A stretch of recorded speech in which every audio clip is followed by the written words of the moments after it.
from WCIA 3 Plus.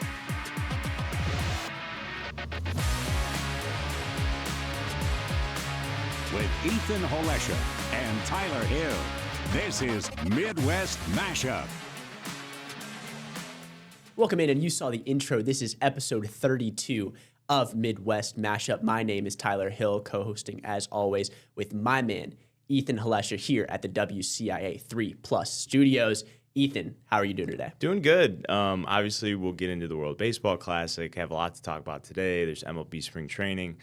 NHL, NBA seasons are kind of wrapping up, which is probably good for our teams this year. And then let's get the draft. Honestly, that is what's going to be fun about NBA teams is when we can say, hey, who's got what pick? Are you taking Cam Boozer, DeBonsa, Peterson? There's so many fun players. Right now, though, we're not in as fun a spot for the Bulls and the Pacers. 100%. And obviously, with that, the Bulls lost a million games in a row. Pacers are kind of following suit now. But even with NFL, there's free agency stuff still going on. So it's been a fun time in the sports world. Exactly. Never a dull moment. March Madness around the corner, which we will not really be covering at all. This is just not in our wheelhouse here for Midwest Mashup. But we'll be paying attention. Exactly. We will definitely be watching. I will be here till like midnight, apparently, depending on how late the games go. So I will definitely be watching to see when those end. Yep. And you can obviously follow 3-1, our sports team here at WCIA, for all your Illinois Fighting Illini coverage as they go to take on, they got Penn, right? Yeah, Penn. Yep. And Fran McCaffrey, man. Dude, I know, really interesting. I'd forgotten that he, had left out of the Iowa job. He had just been there for so long. Yeah. TJ Power put up 44 in the Ivy League championship game. Crazy. So should be a fun matchup. I think that will probably be a pretty easy one for Illinois with their size, crossed. the athleticism. But it's always scary when you're, that high seed and you got a scoring guard who can put up as many points as a guy like Power can, because you're falling into the trap that happens every year where you get the Jack Golkis or whoever that's dropping 50 on Kentucky, and you're watching your season slip away. Anyway, like I said, that's not going to be in our wheelhouse. We're starting with the World Baseball Classic because this has been such an electric tournament. It really has. Really good back and forth baseball from a ton of different countries. The Italian team stepping up. We'll talk about them a little bit, but real dark horse there. And then you had the favorites of the U.S., Japan, the Dominican Republic.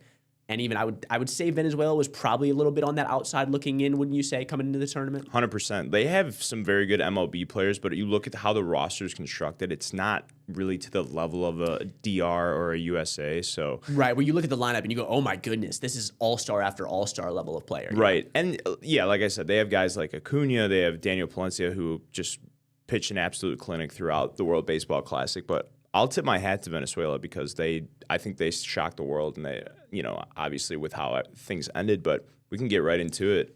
We've had a few games for the U.S. since last week. Yes, so we're going to start all the way at the back, work forwards to the championship game, starting out USA versus Canada. U.S. wins that game 5-3.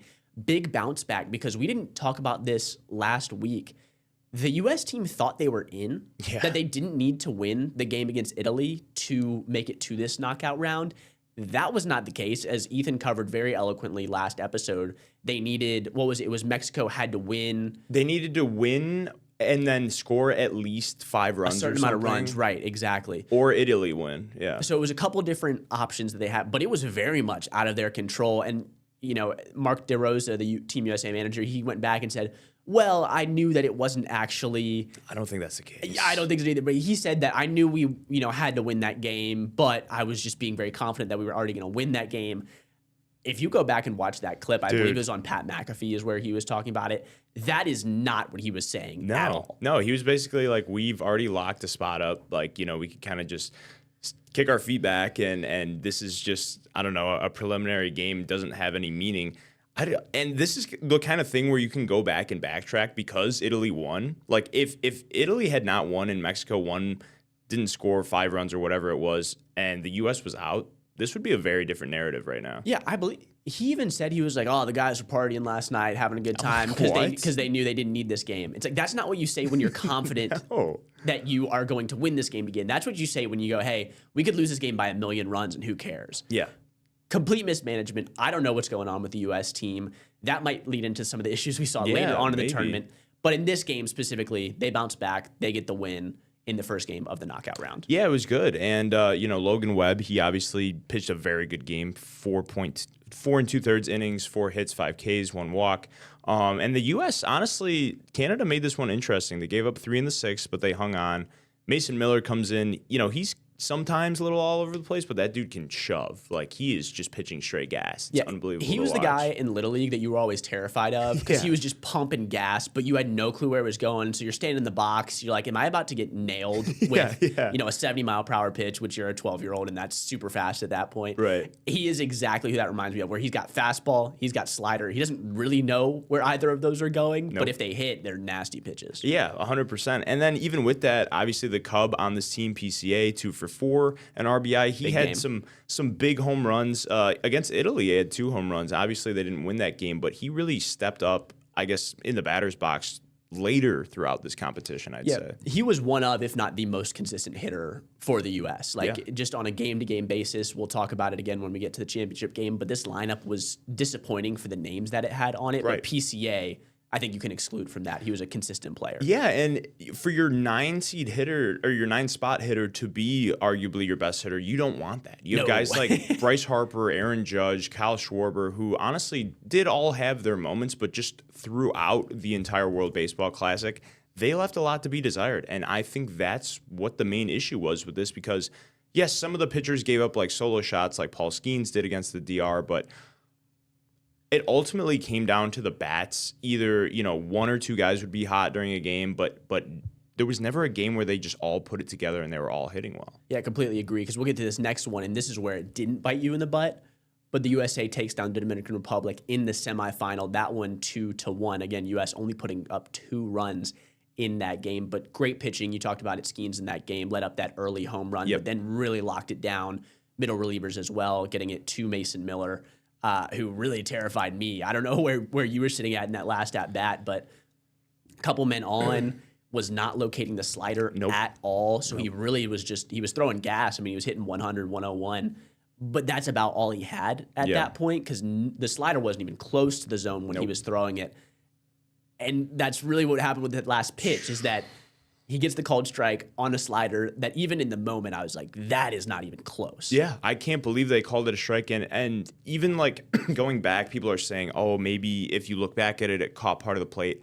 I don't see that at all. No. And like you mentioned here, it missed by 3.6 inches, which is a lot for like the box in baseball. It's crazy. Like you saw that in real time, like you said on TV. I'm like, there's no way that was a strike. But rooting for USA, you'll take it, but I don't like to see games end like that. It doesn't matter who you're rooting for, but yeah, they definitely got a break. But all that aside, the pitching in this game for the U.S. was still really good overall. Really, really good. And that was coming into the World Baseball Classic, supposed to be the hallmark, I think. Obviously, the lineup was really good, but you got Skeens, you got Skubal, you got Miller, these guys that are big, big names in the MLB. And so Skubal obviously, left the team after that first game, has not been really involved, but Skeens, I don't think he could have pitched better in the WBC. He did exactly what he was supposed to do. Couple of quotes, Juan Soto after the game, again, plays for the Dominican Republic.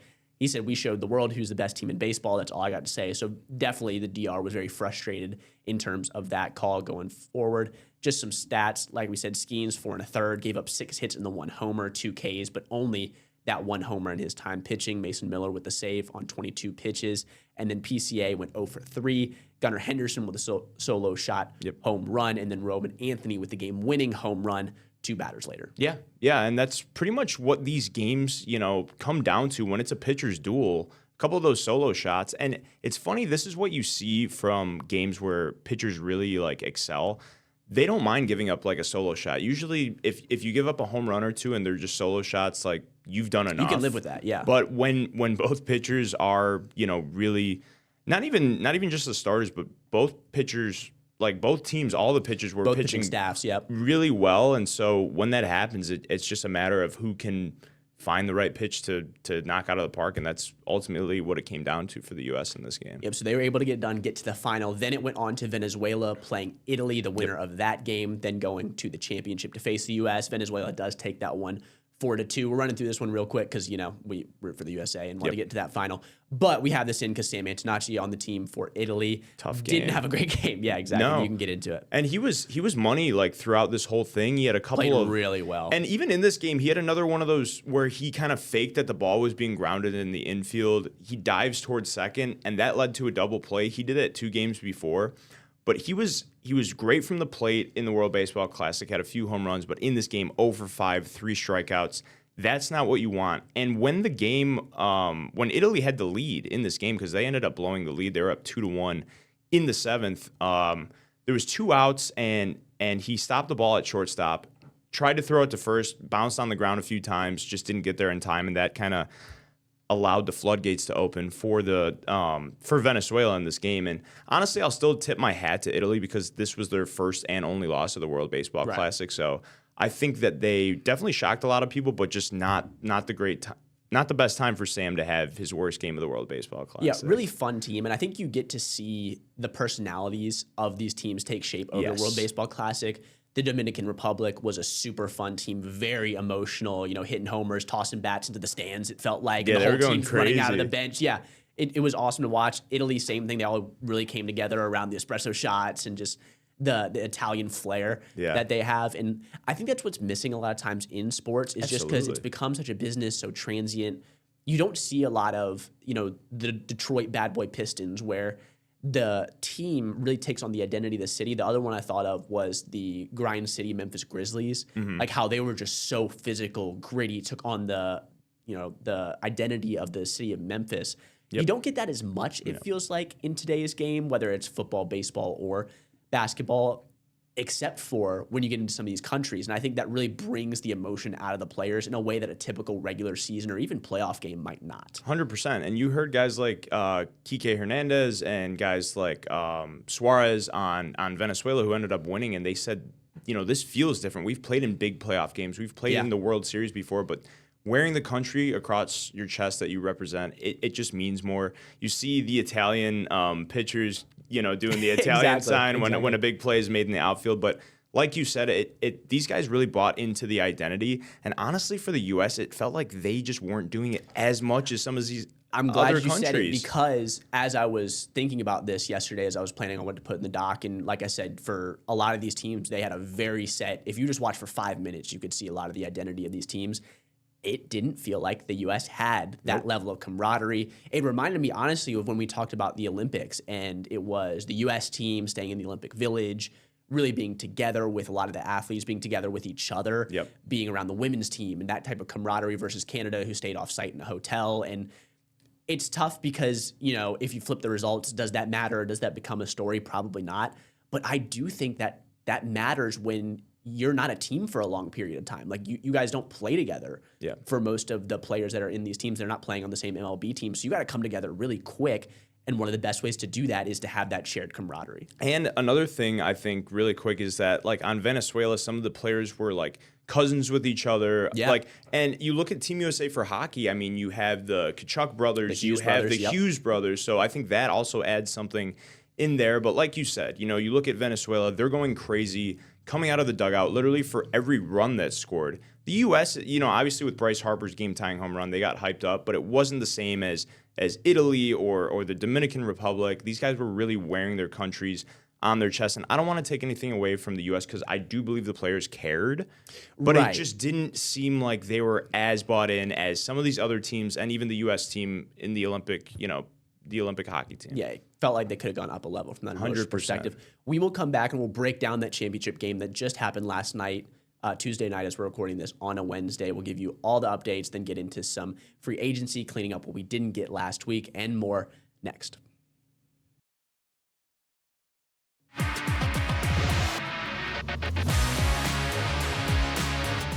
Welcome back to Midwest Mashup, where we are continuing our World Baseball Classic talk because we hit all the games that led up to the championship. Venezuela versus the U.S. Venezuela ends up taking that game 3-2.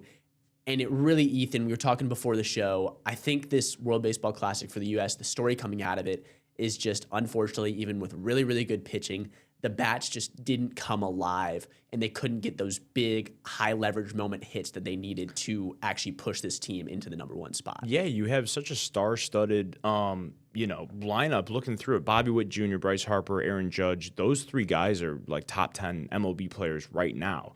And then you have Kyle Schwarber hitting cleanup, Bregman, Roman Anthony, Will Smith, Bryce Terang, Byron Buxton, PCA. You have just so many. Gunnar Henderson. You have a million guys that are literally just all-stars.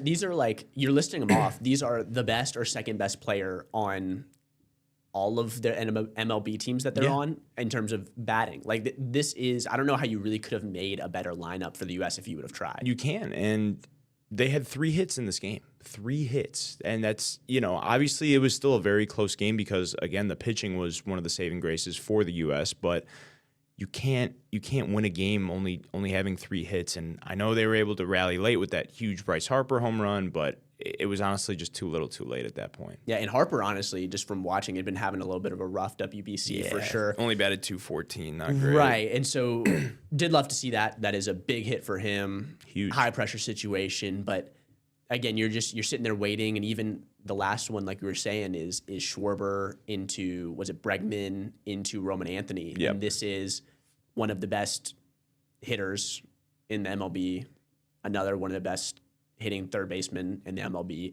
into probably the most exciting prospect that's come up in the last couple of years in terms of baseball for the Red Sox and Roman Anthony. I don't really know who else you would have liked to have there, and they just couldn't get it done. So could you have messed with the lineups? Could you have done something different as a manager? I don't really think so. I think it's just, hey, at this point, Venezuela just played a better game and had a better team. Yeah, and they were more, it just seemed like connected, like we were talking about. And Daniel Palencia, the closer for Venezuela, Cubs pitcher, he was absolutely shoving like just this whole time. Throwing cheddar, yeah. Like 101, 100, 101. I was watching it going, oh my goodness, is he just going to keep doing this? And he just did. Yeah, and this is something like, we've talked about it even with the NHL, but this is something that these players can take into the end of spring training and into the regular season, and I think really help build their game. I mean, Palencia had 2 strikeouts in the 9th inning.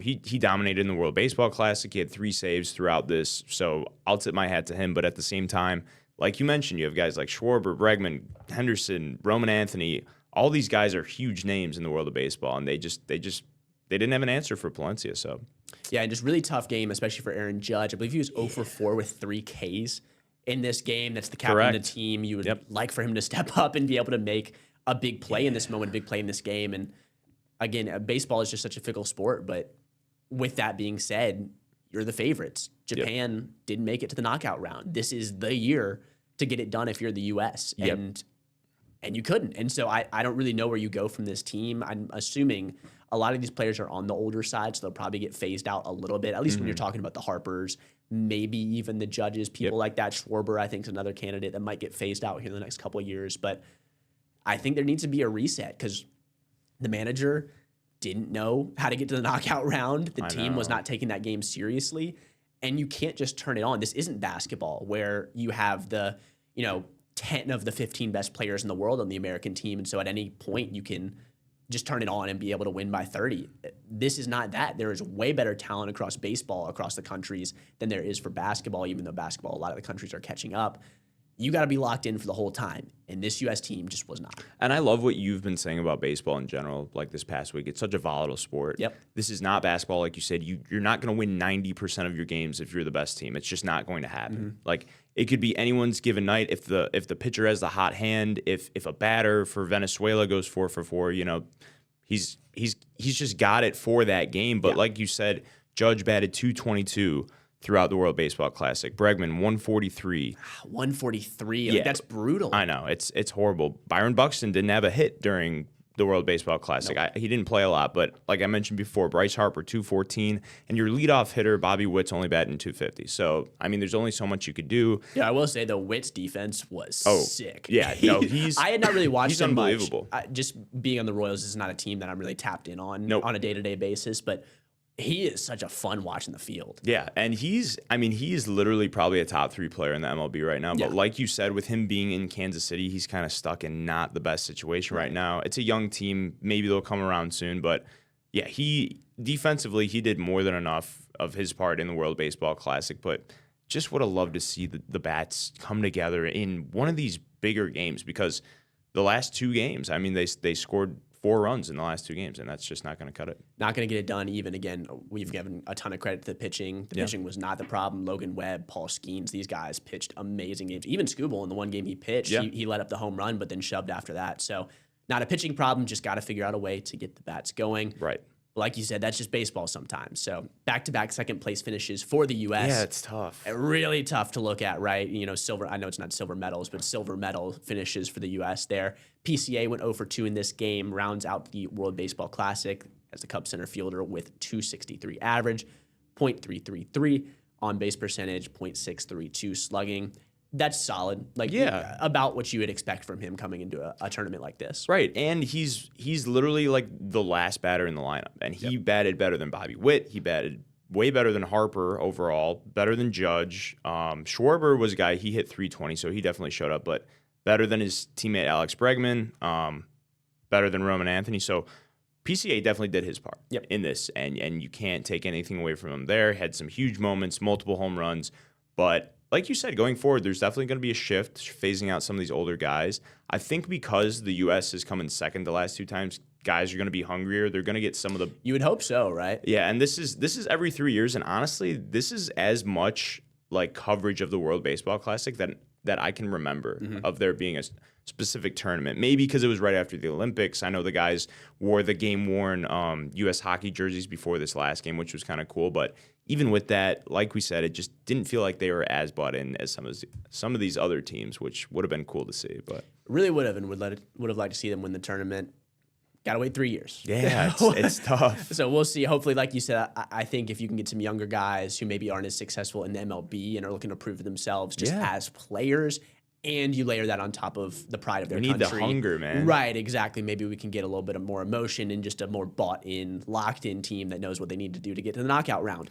When we come back, we hit a lot of free agency for both the Bears and the Colts last week, but literally 10 minutes after the episode, different signings dropped, right? And so we're going to give you the full roundup. Free agency is still not over, but 99% of the big names are done. So we'll let you know who the Bears and the Colts have picked up and who they've lost coming up after this.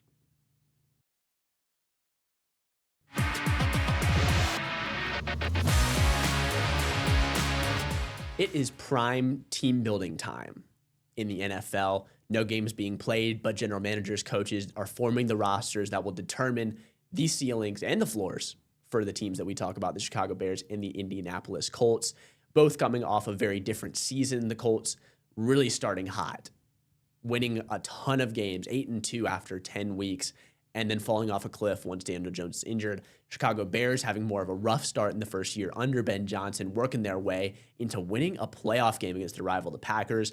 Now, both teams trying to build on that. We'll start with the Bears. The biggest theme from this past week, again, you can go back to our episode last week to get those initial thoughts in terms of free agency and a lot of those signings that were happening the day that the legal tampering period opened. From this period, though, the biggest theme, safeties are gone. The entire safety room is going to be different for the Bears going forward. Yeah. We could just get into it right now. I mean, Kevin Byard, 1 year, $9 million on the Patriots. Jaquan Brisker, 1 year, $5.5 million to the Steelers. CJGJ, Chauncey Gardner-Johnson, Bills, 1 year, $6 million. A lot of people, honestly, that I saw on Twitter were like, hey, like, these are 1 year deals, like, especially for a guy like Brisker or Byard, like, why couldn't we match this? From me being a Bears fan and just following this team all year, I trust our front office, and it seems like if this is the price these guys are being put on the open market, there's a reason that we're moving on from them. Down to down, like, these guys were not fantastic last year. Obviously, you look at Brisker, and he's had a lot of injuries in the past. It hurts that some of these guys are gone, but for me, I can live with it. I'm interested to see where you're at. Yeah, I think the contracts tell the story here that none of these guys were leaving and getting, honestly, Kobe Bryant money, where it's a multi-year deal. You're getting about $8 to $10 million per year. That's not what they got. They got 1 year prove-it deals. A lot of them Byard a little more with the $9 million, but 5.5 for Brisker, 6 for Gardner-Johnson. That's a deal where you're like, hey, we're just kind of bringing you in and seeing what's going to happen. So I think I would have liked, out of these three, I would have liked Brisker back the most. Me too. But Me too. I understand none of these guys played amazing. Byard had a ton of turnovers, but it's the story of the defense. A lot of turnovers, but not great down to down. Yeah. And so the success rate needs to go up for this defense. I could see them, hey, maybe you don't want the entire safety room gone at once. That might be a little bit, shaking for you. Right. But it's not like you're losing all pro type of guys. These are pretty replaceable type of pieces. Yeah, even though, Byard was a Pro Bowler, it's like a lot of that was just, hey, I led the league in interceptions. Yeah. Like down to down, like I was saying. I mean, these guys were not great. Brisker, like you said, and he got the cheapest deal out of the three of these, which I find interesting that Really Gardner surprising. Johnson got more than Brisker. That honestly shocks me. That did blow my mind. And I've been, I think, higher on Gardner Johnson than most people. Just, I like what he does. I think he frees up the defense to be able to do some fun things in terms of their personnel, staying in nickel with him as the fifth DB and being able to stop the run. Because he is a bigger guy, carries himself at about 210 to 220 and plays the run well. But he's limited in coverage. And so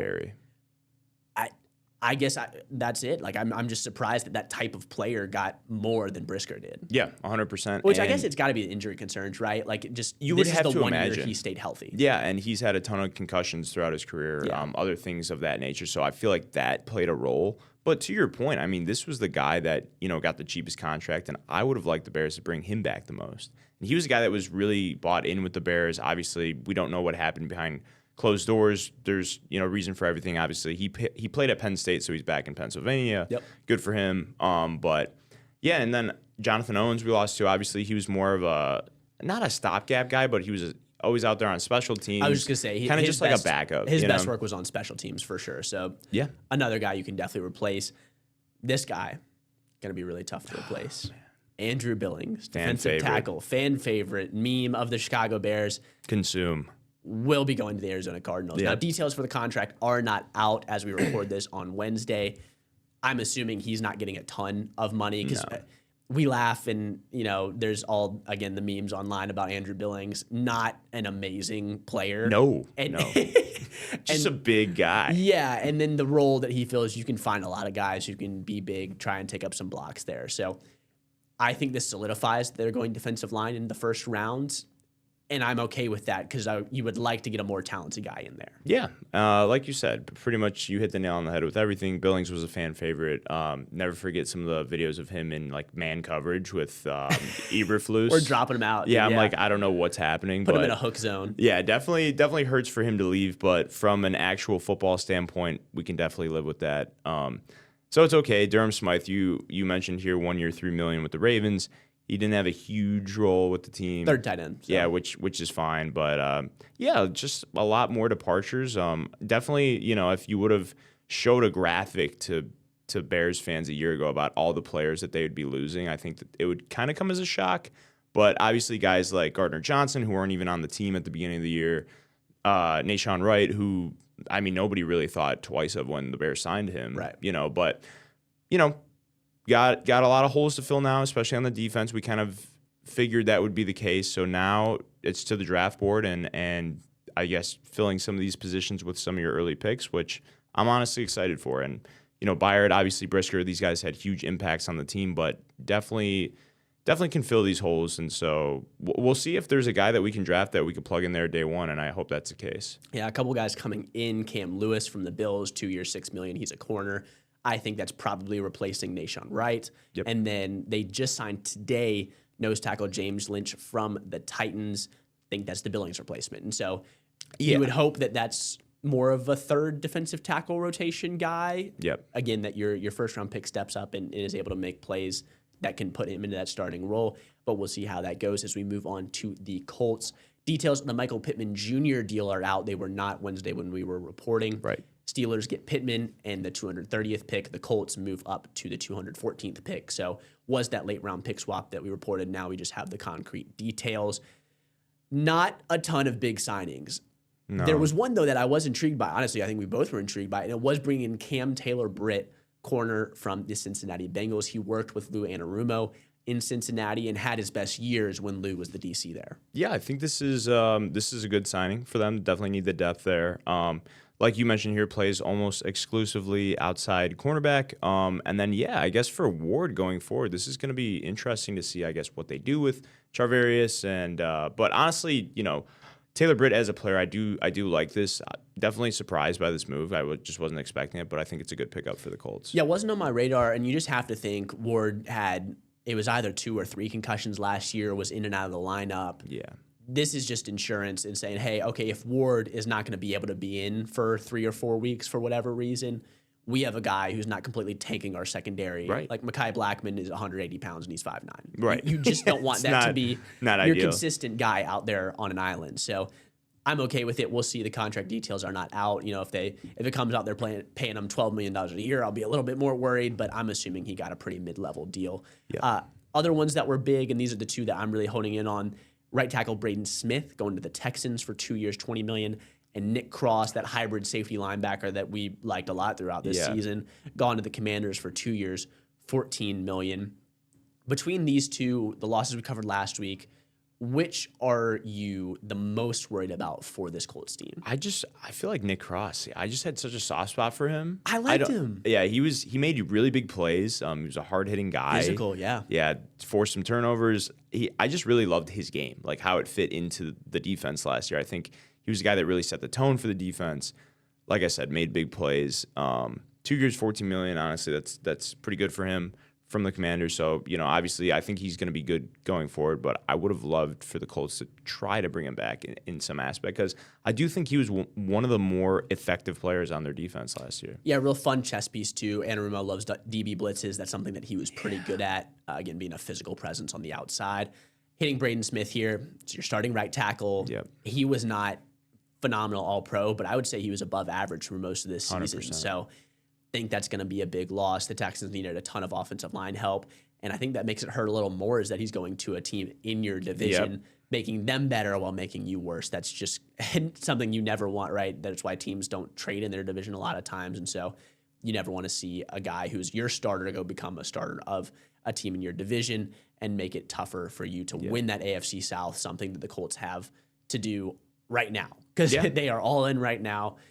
You can't wait for Braden Smith to phase out to win the division. You're just not on that type of timeline. And so I'm interested. We'll do a full free agency wrap up with some of our grades and things like that next week. I think the Colts have gotten measurably worse. Are you on that same? I think I would agree with you there. Yeah, for sure. Because the biggest thing they did was keep guys, kept Jones, kept Alec Pierce. And then other than that, it's just losing a lot of pieces and important ones at that. So I will wait until the draft to really sound the alarm bells, but I think right now they're going in with a worse roster than they did last year. We got some bad rosters coming up because we're covering the Really NBA, bad. baby. Teams are tanking, double-digit losing streaks, but we're looking towards the draft. We will let you know and update you on the Pacers and Bulls next.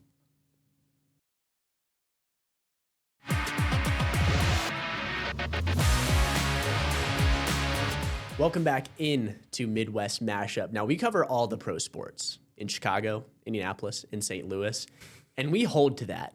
No matter the record, no matter where we're at in the season, the off season, we promise to cover these teams.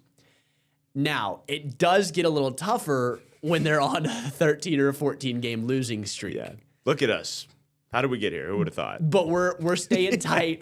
Ethan, lead us into the Chicago Bulls. They're not the one with the double-digit losing streak, but it might as well be at this point. Yeah, I mean, this is a team that just didn't win a game in February. That's pretty impressive, but they're still losing.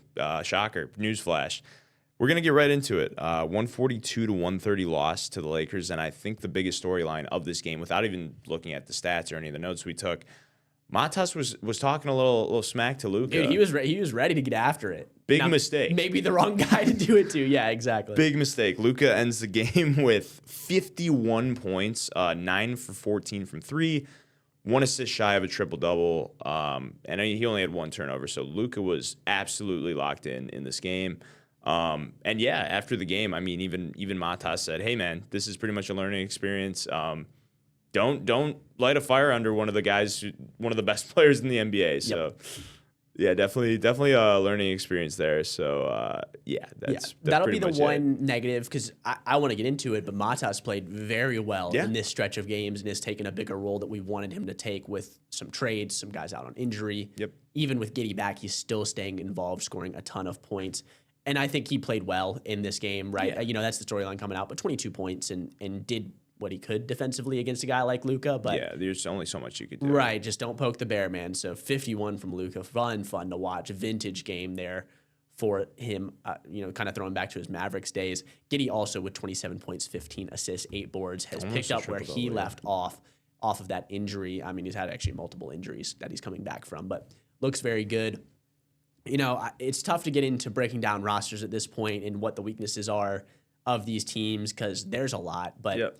this game, I think, really highlighted this version of the Bulls just cannot defend inside. And honestly, as I say that, it's been a problem all year.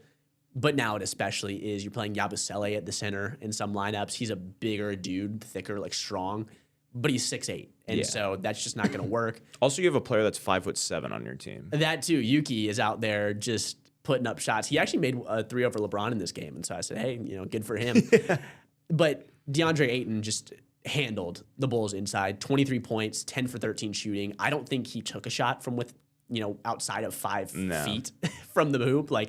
He was just getting whatever he wanted into the rim. And you can do that against this team. It's like when you're, playing with your little brother and his friends. It's just feed it to me down low every time. That's literally the Bulls do not have the size to guard a player like this. And I don't think, obviously, Ayton, people have said he not a full bust, but he definitely is not a number 1 overall pick level player. But I mean, this is the nightmare player for the current Chicago Bulls to guard. And I like that you mentioned earlier on in the season when things weren't looking as bleak, still struggled with size. Somehow the team got smaller after the trade deadline. And yeah, a guy like Ayton, a guy like Giannis, some of these taller players. I mean, I can't imagine how Wemby would play against the Bulls. I don't want to know. Yeah. We'll stay out of that one. So tank is on, baby. Fully. We will stay in LA though. The Bulls lose to the Clippers 119-108. Not even just in this game, but overall in this set of games, Rob Dillingham is playing better. And we hit last week, hey, there are nights he's getting 4 minutes and just not really seeing the floor. Yep. Is he going to be done and out of the league? This set of games, I think, solidifies, hey, he can be a player. You just got to let him get out there and try to make some mistakes. He had 12 points in the Lakers game, 12 points in the Clippers game, and then had 15 points in 27 minutes in the game. We'll talk about the win against the Grizzlies. So showing he can be out there. Yeah, and he had a nice dunk in the game against the Grizzlies. It really looks like he's slowly getting his confidence back. I know that was a huge thing that he lost in Minnesota just with, I don't know, the coach not really playing the rookies. I know him and Terrence Shannon didn't really play a ton last year. This is still a really young guard. He's a little undersized. Very fun player, though. I do think there's potential there. So to see him finally have this role where we kind of thought that this would be the role he had as soon as he came to the Bulls, that was not the case. I'm happy they're giving him minutes because, one, this is a tanking season. What do you have to lose? Mm-hmm. And if this guy is going to be a part of your team in the future, why not just give him the reps now? Got to see what you have in him for sure. Next game, 132-107 win. Hosting the Grizzlies was a close game until the third quarter, and then Matas went on a run. I think he had double-digit points, a double-digit point run in that third quarter, really blew the game open for the Bulls, and the Grizzlies did not compete after that.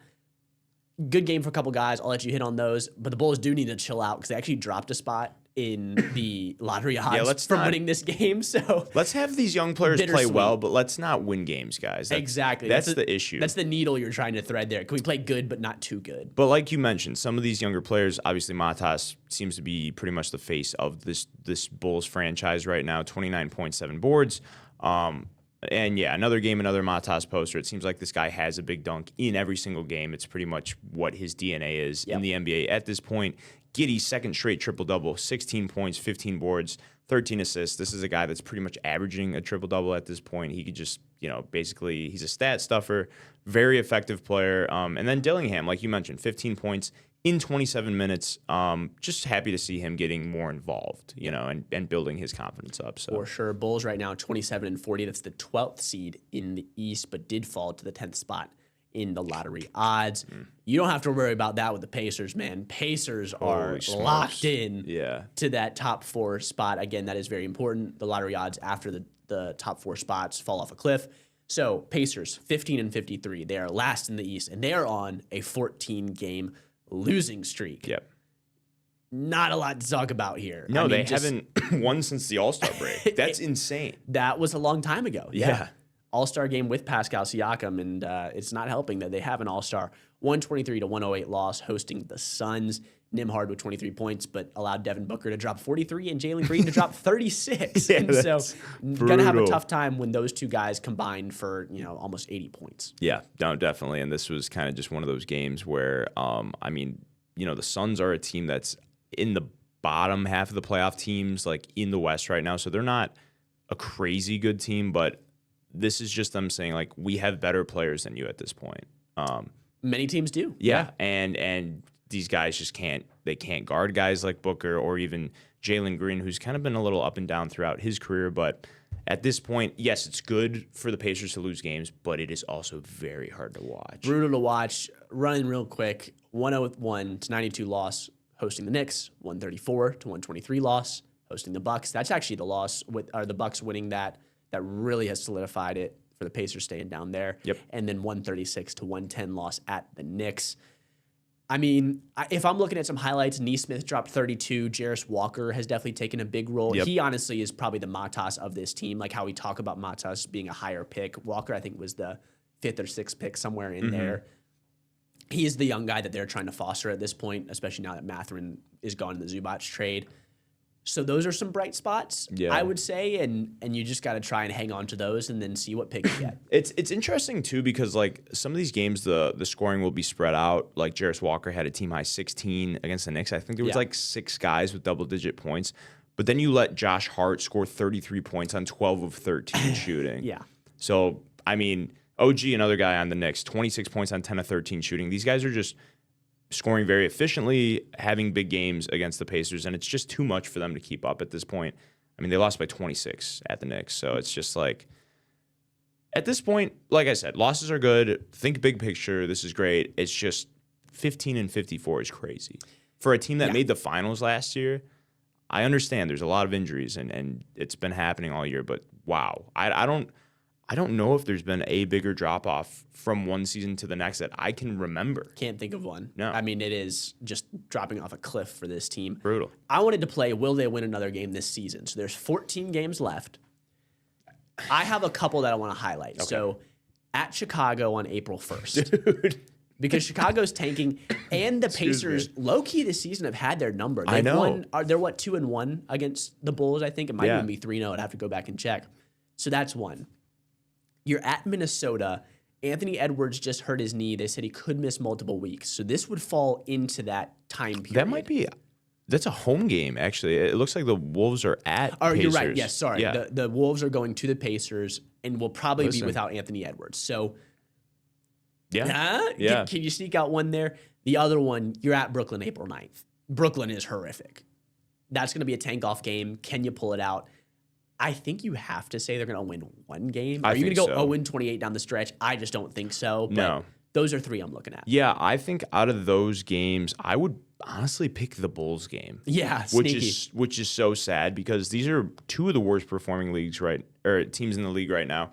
Brooklyn, I think it was a week or 2 weeks ago, they beat both the Pacers and the Bulls. That was crazy. I forgot who. I think Michael Porter went off for the Nets against the Bulls. But to answer your question, I do think the Pacers are going to win a game. I don't think they're going to end the season on a 28-game losing streak. But hey, man, stranger things have happened. So I don't know. It'd be great for This is a very bad team. They're currently worst record in the NBA right now, so they got a 52.1% chance at a top 4 pick. We'll take it. And then 14 and change percent to get the top pick in the draft, and that's what you got to be hoping for. When we come back, we're going to run through NHL real quick. These are 2 other teams that are just not playing very good, but stick around. We will give you, again, those diamonds in the rough, things you should be paying attention to if you're fans of either team.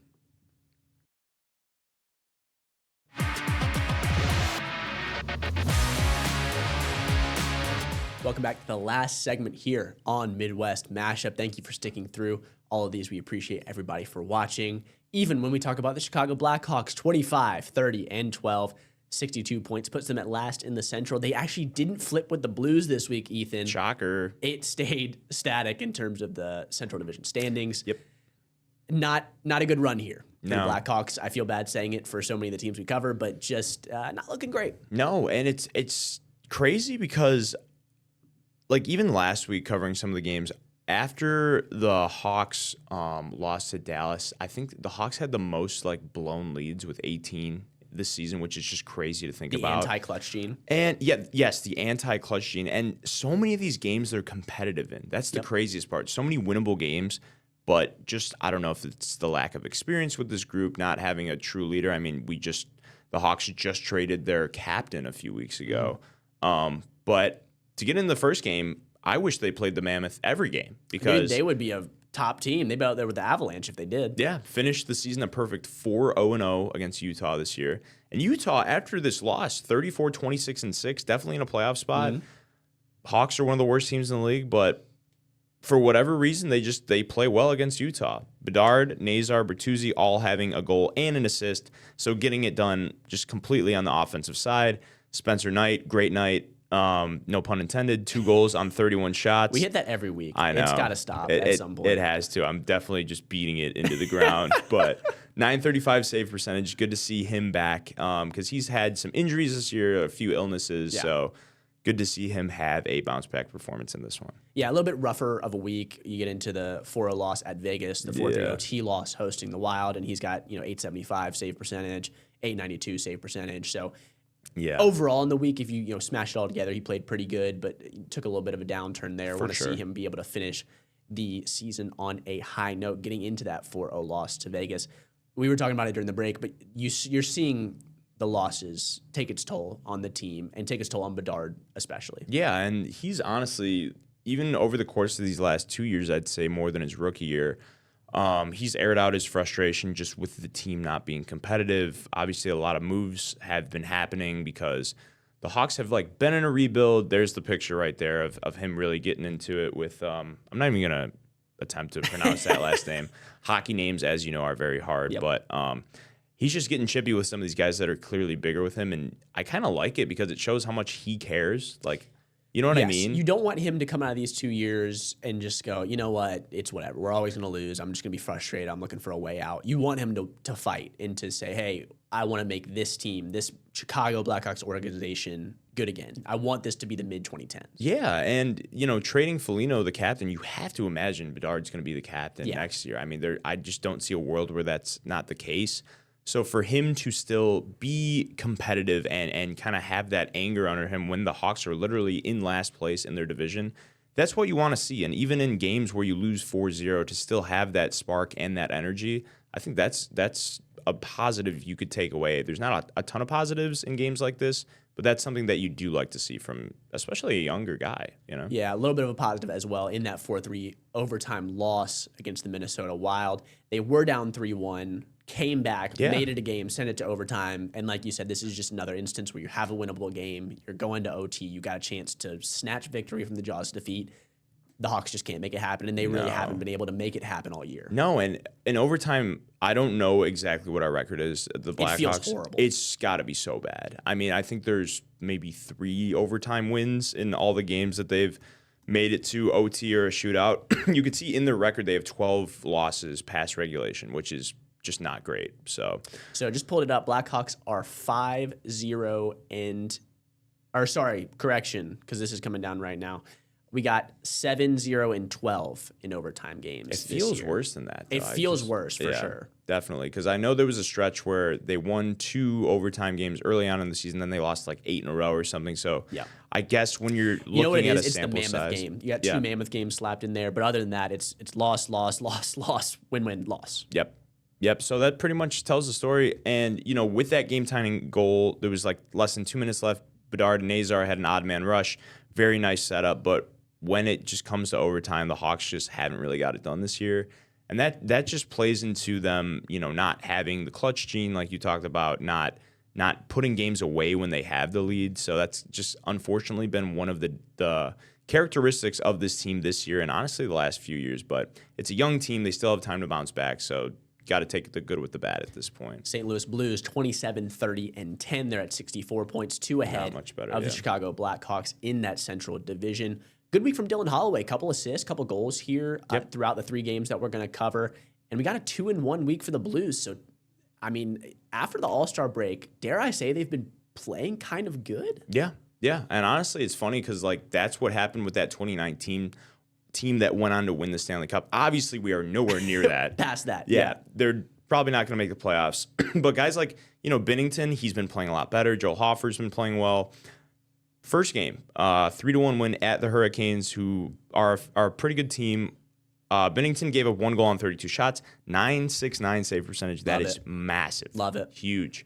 Looking at the second game, they win against the Oilers in overtime. Very good team in the Oilers. Obviously, you have guys like McDavid. Just how Draisaitl's done for the year. I was going to say, it was lower body injury, wasn't it? And so that's brutal, it's man. Another year where McDavid's not going to get a cup. I mean, you would think, obviously, they still have a shot, but that's a huge blow. No, because it's like 1A McDavid, 1B Draisaitl. That's what it's been for basically the last 10 years.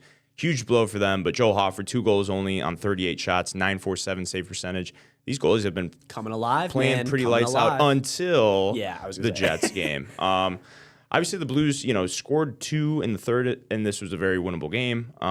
But, you had goals from Dalibor Dvorsky, Dylan Holloway, who you mentioned has been playing very well lately. Yep. Binnington, though, 3 goals on just 16 shots. So the defense did its job. The goalie did not. That's basically what it boils down to. Yeah, tough game there. I hope that they bounce back, and their next game will be today, Wednesday, as we're recording, at the Calgary Flames. It's going to be 8:30 p.m. for the Blackhawks. They will play tomorrow, Thursday, at 6:30 p.m. At the Minnesota Wild. They've been having a couple weird back-to-backs, it feels like. This is yet another one of those. I guess this is just how the schedule shakes out, but not too bad of a travel going to Minnesota and back. Yeah, definitely not too bad. And then, as we mentioned before, this Wild game that just happened was very close. So Nick Foligno returned to a standing ovation. That was cool to see. Obviously, he was the captain here for a few years. Ryan Hartman, who's a former Blackhawk, he also scored in this game. So it seems like a lot of players are leaving and finding success or just going to better teams. But at this point in the season, you want to lose. I'm interested. I haven't done a whole lot of digging on some of the top prospects in the NHL. I think once the season ends, we'll get into that a little bit more. But probably good at this point for both of these teams to be losing, but still positives from either their younger players or just, some of their hallmark players, I guess, cornerstone guys on the rosters, which is what we've been seeing a little bit lately, which is nice to see. Yeah, well, thank you so much for watching and going through this with us.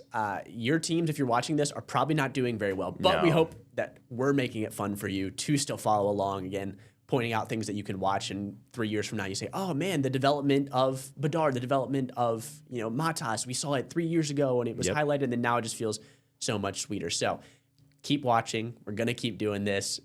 We know you guys as fans. There's always sports going on. Exactly. We know you guys as fans are always going to be tapped in no matter the record, so we are going to cover it no matter the record. So for Ethan and myself, have a great rest of your day. See you guys.